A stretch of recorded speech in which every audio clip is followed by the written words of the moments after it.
കരഞ്ഞ് ജീവിതം തീർക്കരുത്. കൃഷ്ണനുണ്ട് കൂടെ, പക്ഷെ നിങ്ങൾ കാണുന്നില്ല. നിങ്ങൾ പുറത്താണ് കൃഷ്ണനെ കാണുന്നത്, അകത്ത് കാണും.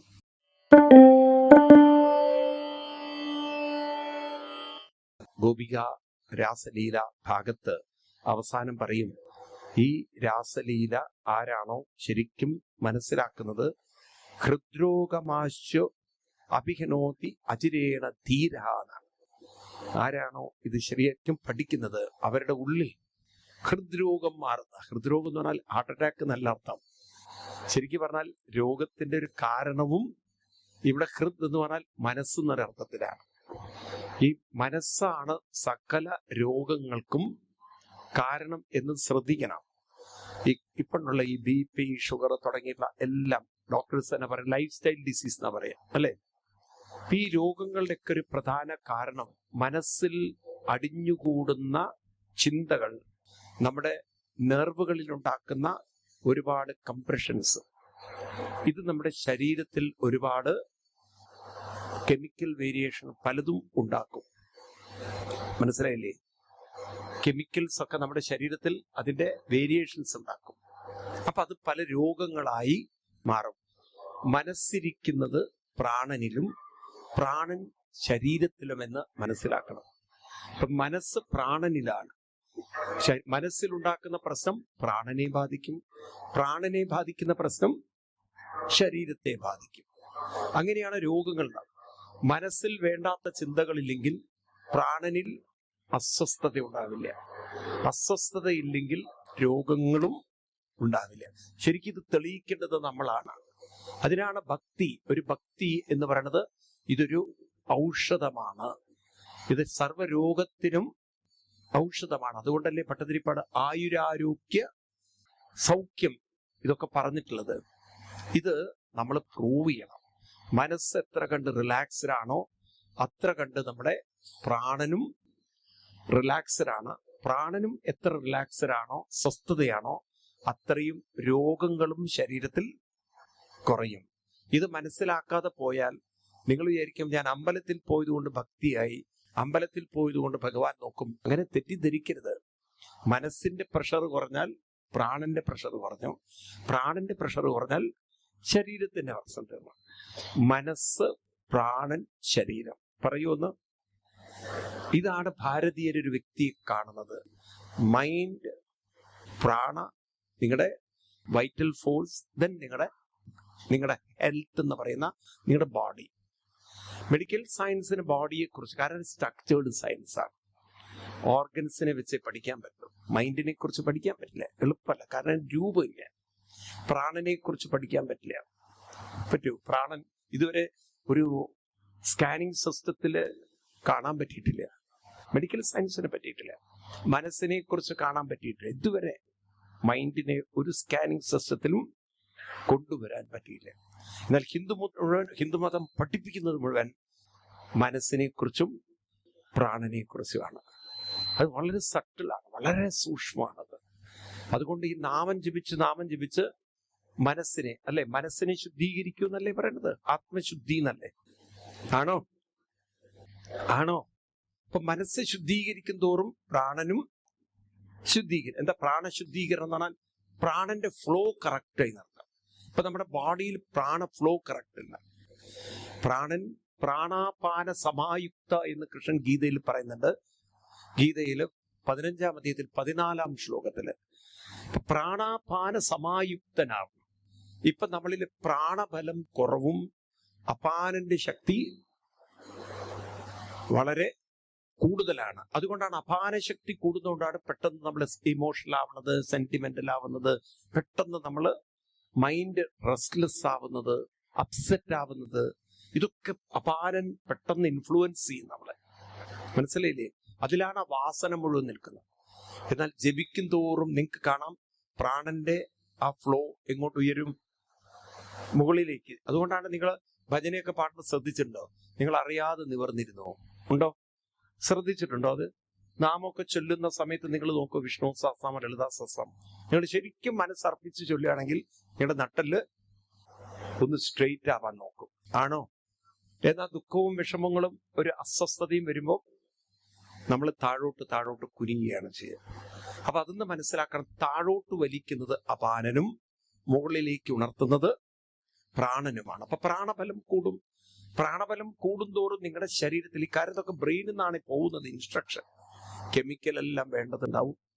അല്ലെങ്കിൽ അനാവശ്യമായതൊക്കെ ഉള്ളിൽ ഒരു ഇമോഷൻ വന്നാൽ ആ ഇമോഷൻ ഒരു കെമിക്കൽ ഉണ്ടാക്കുന്നുണ്ട് അല്ലേ? ഇപ്പൊ കാമം എന്നൊരു വികാരം വരുമ്പോൾ ടെസ്റ്റോസ്റ്ററോൺ എന്നൊരു ഒരു ഹോർമോൺ ഉൽപ്പാദിപ്പിക്കുന്നുണ്ട്. ഭയം വരുമ്പോൾ അഡ്രിനാൽ കൂടുന്നുണ്ട്. ഇങ്ങനെ ഓരോന്നും നമ്മുടെ ശരീരത്തിൽ കെമിക്കൽ ഇംബാലൻസ് വരുന്നുണ്ട്. ശരിക്കും മെഡിക്കൽ സയൻസും സ്പിരിച്വൽ സയൻസും കൂടി ചേർത്ത് പഠിച്ചു കഴിഞ്ഞാൽ ഒരു പുതിയ ഒരു ആരോഗ്യ സിസ്റ്റം നമുക്ക് ഉണ്ടാക്കാൻ പറ്റും. മനസ്സിലായില്ലേ? ഒരു പുതിയൊരു ആരോഗ്യ ഒരു ട്രീറ്റ്മെന്റ് നമുക്ക് ഉണ്ടാക്കാൻ പറ്റും. അനാവശ്യമായിട്ട് ഒരു മരുന്നും കഴിക്കേണ്ട യാതൊരു കാര്യം ഉണ്ടാവില്ല. സത്യത്തിലില്ല. അത് ശീലിച്ചെടുക്കണം എന്ന് മാത്രം. നമ്മൾ അതിനു വേണ്ടി മെനക്കെടണം. അതാണ് ഈ ഗോപികമാരുടെ ഈ രാസലീല പറഞ്ഞിട്ട് ഹൃദ്രോഗമാശും അഭിഹിനോതി അജിരേണ തീര. ഈ ശരീരത്തിന്റെ രോഗങ്ങളെ ഇതിലൂടെ മാറ്റിയെടുക്കാൻ സാധിക്കും. പിന്നീട് അതിനുശേഷം ഭഗവാൻ മധുരയിലേക്ക് പോകുന്ന കഥയാണ്. മധുരയിൽ പോയിട്ടാണ് ഭഗവാൻ അക്രൂരർ വന്ന് വിളിച്ചു കൊണ്ടുപോകുന്നതും മധുരയിൽ വെച്ചിട്ടാണ് ഭഗവാൻ ഒന്ന് യാത്ര ചെയ്യണം, ടൗണൊക്കെ ഒന്ന് കാണണമെന്ന് പറഞ്ഞ് പോകുന്നതും ആ വസ്ത്രം കൊണ്ടുപോകുന്നവനെ കണ്ട് വസ്ത്രം ചോദിക്കണ്ടോ, ആ വസ്ത്രം തരുമെന്ന്. അവൻ കൊടുത്തില്ലേ, തലയ്ക്ക് 2 കൊടുക്കും, അവനെ തീർക്കും. ഒരാളത് വെട്ടി പാകത്തിലാക്കി കൊടുക്കും. അപ്പോഴേക്കൊരു പൂക്കാരി മാല കൊണ്ട് കൊടുക്കും. അതിൻ്റെ ഇടയ്ക്ക് 3 കൂനിയുള്ളവര് സുഗന്ധങ്ങളൊക്കെ കൊണ്ടുപോകുന്നവളെ അവളെ ഭഗവാൻ സുന്ദരീന്നൊരു വിളി. അതോടുകൂടി അവൾ ഞെട്ടി. അവളെ ജീവിതത്തിൽ ആരും അത് വിളിച്ചിട്ടില്ല. അവളപ്പോഴേക്കും കുറിക്കൂട്ട് കൃഷ്ണന് കൊടുക്കണു. കൃഷ്ണൻ അവളെ സുന്ദരിയാക്കുന്നു.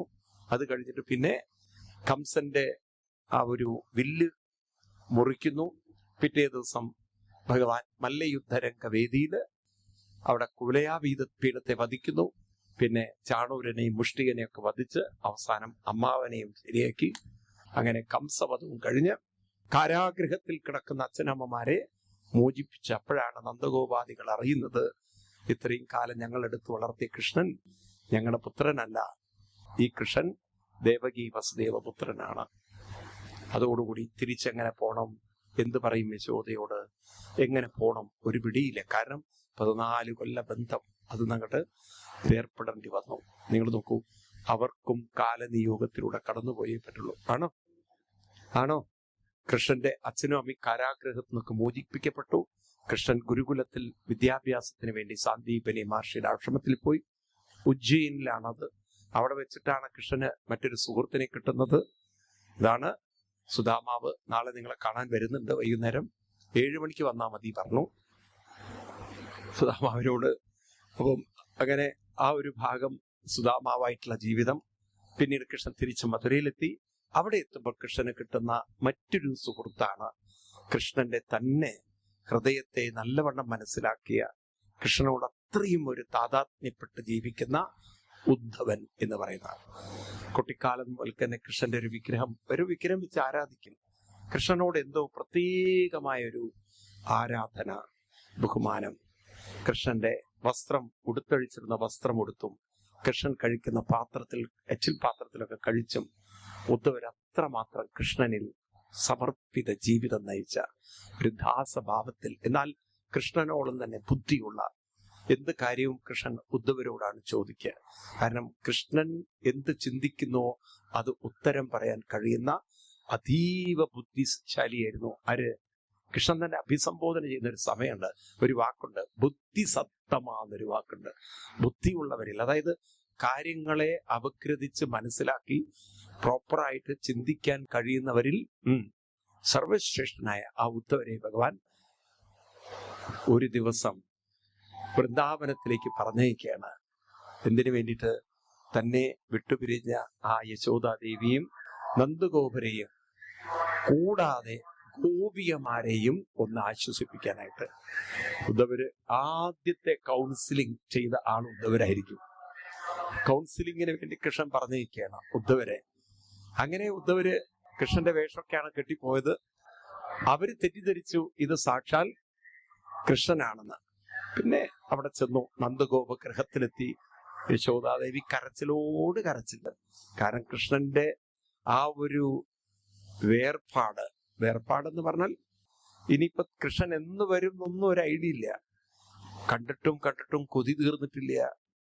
കൃഷ്ണനാണെങ്കിൽ അത്ര ഒരു നിറഞ്ഞു നിൽക്കുന്ന ഒരു സന്തോഷത്തിന്റെ, സ്നേഹത്തിന്റെ രൂപം.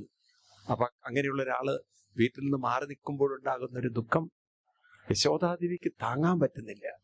അപ്പോ ആ സമയത്ത് ഉദ്ധവര് ഉപദേശിക്കുന്ന ആ ഭാഗം ഒന്ന് നമ്മൾ ശ്രദ്ധിക്കണം. ഉദ്ധവര് എന്തൊക്കെയാ പറയുന്നത് 36 ശ്ലോകങ്ങളൊക്കെ 35-36 പറയുന്നത്, മാകിത്യതം മഹാഭാഗോ ദ്രക്ഷത കൃഷ്ണമന്ദികേ അന്തർഹൃദി സഭൂതാനം ആസ്തേ ജ്യോതിരിവൈദസീം നഹ്യസ്യാസ്തി പ്രിയം കശ്ചിൽ ന പ്രിയോ വസ്തുമാനിനാം ന ഉത്തമോ നാഥമോ വാപി സമാനസ്യാ സമോഭിവ. അങ്ങനെ രുക്മിണി ഇവിടെ എത്തിക്കൊണ്ടിരിക്കുകയാണ്. അപ്പൊ നമ്മള് ഒന്ന് നാമൊക്കെ ചൊല്ലി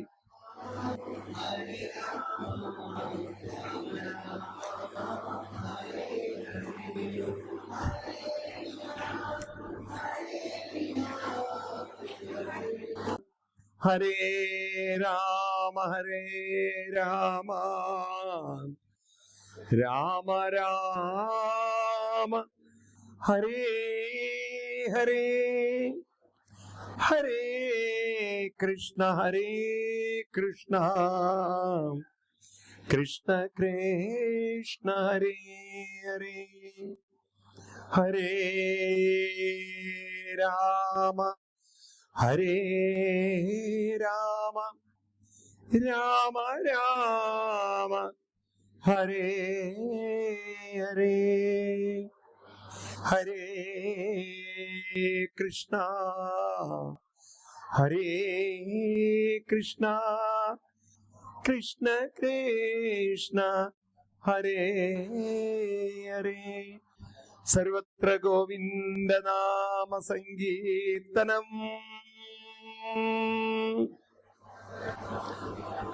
അങ്ങനെ ഭാഗവതത്തിൽ ഗോപിക ഒരു ഗീതം കഴിഞ്ഞ് കൃഷ്ണൻ രുക്മിണി ദേവിയിലേക്ക് ഇനി കടക്കാൻ പോകുന്ന അതിനിടയ്ക്കുള്ള ഒരു ഭാഗം നമുക്കൊന്ന് ജസ്റ്റ് പറഞ്ഞു വെച്ചിട്ട് പോവാം. എന്നിട്ട് രുക്മിണി സ്വയംവരത്തിലേക്ക് കടക്കാം. യശോദാദേവിക്കും മറ്റും ഉദ്ധവർ ഉപദേശം കൊടുക്കുമ്പോൾ പറയുന്നൊരു കാര്യം, മാഗിദ്യത, കരഞ്ഞ് ജീവിതം തീർക്കരുത്. ദൃഷ്ടത കൃഷ്ണമന്തികേ, കൃഷ്ണനെ അകത്ത് കൂടെ കാണണം എന്നാണ്. കൃഷ്ണനുണ്ട് കൂടെ, പക്ഷെ നിങ്ങൾ കാണുന്നില്ല. നിങ്ങൾ പുറത്താണ് കൃഷ്ണനെ കാണുന്നത്, അകത്ത് കാണും. അതിനെ കാണണമെങ്കിൽ നിങ്ങൾ നാമജപാദികളൊക്കെ കൊണ്ട് നടക്കണം എന്നൊക്കെ പറഞ്ഞ് ഉപദേശിച്ചു. അത് കഴിഞ്ഞ നെക്സ്റ്റ് ഡേ ഉദ്ധവർക്ക് ഗോപികമാരെയാണ് കാണുന്നത്. ഗോപികമാരെയൊക്കെ കാര്യത്തിൽ ഉദ്ധവർക്കൊരു ധാരണ ഉണ്ടായിരുന്നത് ഗോപികമാരൊക്കെ മാനസികമായിട്ട് വളരെ ദുർബലരാണെന്നാണ്. പക്ഷെ ആ ഗോപികമാരെ കണ്ടപ്പോഴാണ് ഉദ്ധവർക്ക് മനസ്സിലായത് കുടുംബജീവിതത്തിന്റെ പ്രാരബ്ധങ്ങളൊന്നും അലട്ടാൻ അനുവദിക്കാതെ ഹൃദയത്തിൽ എപ്പോഴും കൃഷ്ണഭക്തിയിൽ നിറഞ്ഞുകൊണ്ട്, ഉറപ്പിച്ചുകൊണ്ട്, അതിൽ ആസ്വദിച്ചുകൊണ്ട്, മുഴുകിക്കൊണ്ട് ധന്യരായി ജീവിക്കുന്ന ഗോപികമാരുടെ ഹൃദയം അത്രയും കൃഷ്ണനിൽ അർപ്പിതമാണ്. അത് നമ്മളൊക്കെ ഇപ്പൊ കൃഷ്ണഭക്തി എന്നൊക്കെ പറയുന്നത് കുറെയൊക്കെ നമ്മളാ തൊഴുതു പോകുന്ന ഭക്തിയാണ്. എന്നാൽ ഗോപികമാർക്ക് കൃഷ്ണനെ തൊഴുതു പോകുന്ന ഭക്തിയല്ല. ഇപ്പൊ കൃഷ്ണൻ മധുരയിലാണ്, വൃന്ദാവനത്തിൽ നിന്നൊക്കെ പോയി. എന്നിട്ടും നാമത്തിലൂടെ, നാമസ്മരണയിലൂടെ ഗോപികമാര് കൃഷ്ണനിൽ മനസ്സർപ്പിച്ചു. അതല്ലേ നമ്മൾ ഗോപികമാരുടെ ഭക്തിയിൽ കാണുന്നത്. ഗോപികമാര് പാടിയ പാട്ടാണ് ഗോവിന്ദദാമോദരമാധവേത്തി, ഗോവിന്ദദാമോദരമാധവേതി, ശ്രീകൃഷ്ണ ഗോവിന്ദ ഹരേ മുരാരേ, ഹേ നാഥ നാരായണ വാസുദേവ. ഇപ്രകാരം ഗോവിന്ദ ദാമോദര മാധവീതി എന്ന് പാടിക്കൊണ്ട് ദിവസം തുടങ്ങുന്ന, ദിവസം മുഴുവൻ ആ നാമല ജൈവത്തിലൂടെ കൊണ്ടു നടക്കുന്ന ഗോപികമാര്. അതാണ് ഉദ്ധവരെ അത്ഭുതപ്പെടുത്തിയത്. ഉദ്ധവരെ ആ ഭക്തി കണ്ടിട്ട്, ഗോപികമാരുടെ ഭക്തി കണ്ടിട്ട് ആ മണ്ണ് കുറച്ചെടുത്ത് തന്റെ ശിരസിലിട്ടുകൊണ്ട് പറയാണ്, വന്ദേ നന്ദവ്രജസ്ത്രീണാം പാതരേണുമഭീഷ്ണശാം യാസാം ഹരിഗതോഗീതം പുനാതി ഭുവനത്രയം. ഗോപികമാരുടെ ഈ ഭക്തി കൊണ്ട്, ഹൃദയം നിറഞ്ഞ ഭക്തി കൊണ്ട്, ധന്യമായ ഈ ഭൂമിയിലെ അല്പം മണ്ണെങ്കിലും എന്റെ ശിരസിലിട്ട് എനിക്കും ആ ഭക്തിയുടെ ഒരു അംശമുണ്ടാവാൻ ഈ മണ്ണെങ്കിലും എന്നെ അനുഗ്രഹിക്കട്ടെ. അങ്ങോട്ട് കൗൺസിൽ ചെയ്യാൻ പോയ ഉദ്ധവർക്ക് മനസ്സിലായി, താൻ ഗോപികമാരുടെ ഭക്തിയുടെ ഒരു 7 അയലത്ത് പോലും എത്തിയിട്ടില്ല. കൃഷ്ണന്റെ അടുത്തുനിന്നാ പോണത്, അത്ര ഗോപികമാരുടെ ഭക്തി. എന്നിട്ട് ഉദ്ധവര് പ്രാർത്ഥിക്കുന്നൊരു പ്രാർത്ഥനയുണ്ട്. കൃഷ്ണന്റെ അടുത്തുനിന്നാണ് പോകുന്നത് ഉദ്ധവര്. പ്രാർത്ഥിക്കുന്ന പ്രാർത്ഥന എന്താ അറിയോ?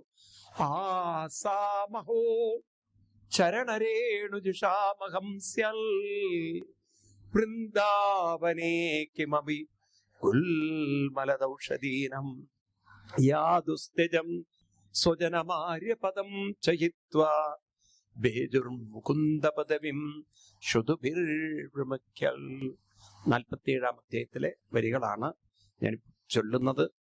ഇവിടെ പറഞ്ഞു മനസ്സിലാക്കി തരുന്നത് 61-ാം ശ്ലോകം. ഗോപികമാര് പറയുന്നു, ഉദ്ധവര് പറയുന്നു, ഈ ഗോപികമാരുടെ ഭക്തി കൊണ്ട് നിറഞ്ഞ ഹൃദയം, അവരുടെ പാദരേണുക്കൾ അണിഞ്ഞ ഈ മണ്ണിൽ ഒരു പുല്ലായി ജനിച്ച അടുത്തൊരു ജന്മം വരാൻ പറ്റിയാൽ അത് ഏറ്റവും വലിയ ഭാഗ്യമായി ഞാൻ കാണുന്നതാണ്. കാരണം ഇത്രയും ഭക്തി കൊണ്ട് ഹൃദയം നിറഞ്ഞ ഒരു സമൂഹത്തിൽ, ലോകത്തിൽ എവിടെയും കാണില്ല. അതിലൊരു പുല്ലായി ജനിക്കാൻ സാധിച്ചാൽ എന്റെ ജന്മം സുഹൃതമായി. നിങ്ങൾ നോക്കൂ, ആസാമഹോ ശരണരേണു ഹംസ്യൽ വൃന്ദാവനേ കിമപി ഗുൽമലദൗഷധീനം യാദുസ്ത്യജം സ്വജനമാര്യപദം ചഹിത്വാ ബേജുർമുകുന്ദപദവിം ശുതുഭിർവൃമഖ്യൽ. എല്ലാവരും കഷ്ടപ്പെടുന്നത് ആ ഭക്തിയിലേക്ക് എത്താനാണ്. പക്ഷെ അതിലേക്ക് എളുപ്പം എത്തിയ ഈ ഗോപികമാരുടെ സുഹൃത ഭൂമിയില്, ധന്യഭൂമിയില് ഒരു പുല്ലായി എന്നൊക്കെ പറയുമ്പോൾ എന്താണ് മനസ്സിലാക്കേണ്ടത്? അതാണ് ശരിക്കുള്ളൊരു ഭക്തി. അവർ കൃഷ്ണനിൽ നിന്ന് അകന്നിട്ടാണ് ജീവിക്കുന്നത്, പക്ഷെ അവരുടെ ഹൃദയം കൃഷ്ണനിൽ അർപ്പിതമാണ്. എങ്ങനെയാണ് അർപ്പിച്ചത്? നാമത്തിലൂടെ അല്ലാതെ വേറെ ഏതാ വഴിയുള്ളത്? അപ്പൊ നമുക്ക് കാണിച്ചു തരാണ്, കൃഷ്ണനെ ഫിസിക്കലി കാണുന്നില്ലെങ്കിലും മെന്റലി അവർ കൃഷ്ണനാകുന്ന പരമാത്മാവിനോട് കൂടെ ജീവിച്ച സുഹൃതികളാണ്. അതാണ് ഏറ്റവും പ്രയാസവും. അത് സാധിച്ച ധന്യകളായിരുന്നു ആര് ഗോപികമാർ. അതുകൊണ്ടാണ് ഭക്തിയുടെ മണ്ണാണ് ഗോപികമാരുടെ വൃന്ദാവനം. കൃഷ്ണൻ ഉള്ളത് കൊണ്ടല്ല ഒരു സ്ഥലം പവിത്രമാവുന്നത്, അങ്ങനെ തെറ്റിദ്ധരിക്കരുത്. നമ്മൾ കൃഷ്ണനെയാണ് പലപ്പോഴും ഫോക്കസ് ചെയ്യുക. കൃഷ്ണൻ ഉള്ളത് കൊണ്ടല്ല ഒരു സ്ഥലം പവിത്രമാവുന്നത്. അങ്ങനെയാണെങ്കിൽ ദ്വാരകയാണ് ലോകത്തിലെ ഏറ്റവും പ്രസിദ്ധമായ ഭൂമിയാവുന്നത്. ഏറ്റവും കൂടുതൽ കൃഷ്ണൻ ജീവിച്ചത് ദ്വാരകയിലാണ്. ഏറ്റവും കൂടുതൽ ജീവിച്ചത് കൃഷ്ണൻ ദ്വാരകയിലാണല്ലോ. ഡൽഹിയിൽ കൃഷ്ണൻ കുറെ കാലം ജീവിച്ചിട്ടുണ്ട്. എന്നാൽ ഡൽഹിയിൽ നിന്ന് എവിടെ കിടക്കുന്നത്, ഏത് തലത്തിലാണ്? നിങ്ങൾ നോക്കൂ, ദ്വാരകയിൽ എന്ത് ഭക്തിയുണ്ട്, പോയി നോക്കൂ നിങ്ങൾ. എന്നാൽ വെറും 14 വർഷം ജീവിച്ച വൃന്ദാവനത്തിൽ കൃഷ്ണൻ എങ്ങനെ ഇത്രയും ഗംഭീരനായത്? അതാ ഗോപികമാരുടെ ഭക്തി കൊണ്ടാണ്. അപ്പൊ ഭക്തരുടെ ഭക്തി കൊണ്ടാണ് ഈശ്വരൻ പോലും പ്രകാശിക്കുന്നത് എന്നാണ്. ഗുരുവായൂരിൽ എന്താണ് ഇത്രയും ഗുരുവായൂരപ്പന് പ്രാധാന്യം? കാരണം അത്രയും വലിയ ഭക്തന്മാർ ഇവിടെ ഇരുന്ന് തപസ് ചെയ്ത് അവർ ഈ പവിത്ര ഭൂമിയെ ധന്യമാക്കിയിട്ടുണ്ട്. മനസ്സിലാവുണ്ടോ?